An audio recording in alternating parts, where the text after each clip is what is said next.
இப்போது ஹைப்ரிட் வல்லாரை அப்படிங்கிறத பென்னி ஓட் அப்படின்னு சொல்லுவாங்க. இதில் வந்து நார்ச்சத்து அதிகமாக இருக்குது, விட்டமின் சி இருக்குது, பொட்டாசியம் இருக்குது, அதெல்லாம் இருக்குது.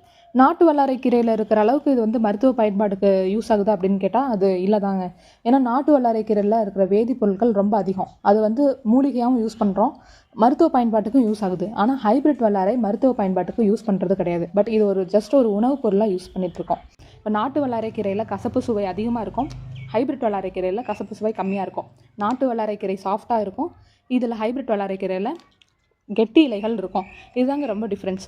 ஆனால் வந்து ரெண்டுக்கும் வந்து பார்த்திங்கன்னா பிரெயின் ஷேப்பில் இருக்கிற லீஃப் தாங்க இருக்கும். ஹைப்ரிட் வல்லாரைக்கீரை சாப்பிடலாமா சாப்பிடக்கூடாதா அப்படின்னு என்ன கேட்டால், இயற்கை முறையில் வளர்க்குற ஹைப்ரிட் வல்லாரைக்கீரையை சாப்பிடலாம். ஐ மீன் ஆர்கானிக் ஃபெர்டிலைசர்ஸ் யூஸ் பண்ணி வளர்க்குற ஹைப்ரிட் வல்லாரைக்கீரையை சாப்பிடலாம், கண்டிப்பாக சாப்பிடலாம், தப்பு வராதுங்க.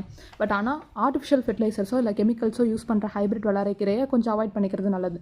ஏன்னா ஹைப்ரிட் அப்படின்னாவே வந்து வேகமாக வளர்ச்சி அடையக்கூடியதுங்க. அப்போது அதில் நம்ம கொடுக்கக்கூடிய ஆர்டிஃபிஷியல் ஃபெர்டிலைசர்ஸாக இருக்கட்டும் இல்லை கெமிக்கல்ஸாக இருக்கட்டும், அதெல்லாம் வந்து குயிக்காக அப்சர்வ் பண்ணிக்கும். அதை வந்து ஏதாவது ஒரு சைடு எஃபெக்டை ஏற்படுத்தலாம். ஸோ இயற்கை முறையில் வீட்டில் வளர்க்குறது, எங்களை மாதிரி வீட்டில் வளர்க்குறது, ஸோ அந்த மாதிரி நீங்கள் சாப்பிட்டிங்கன்னா அது பிரச்சனை வராதுங்க.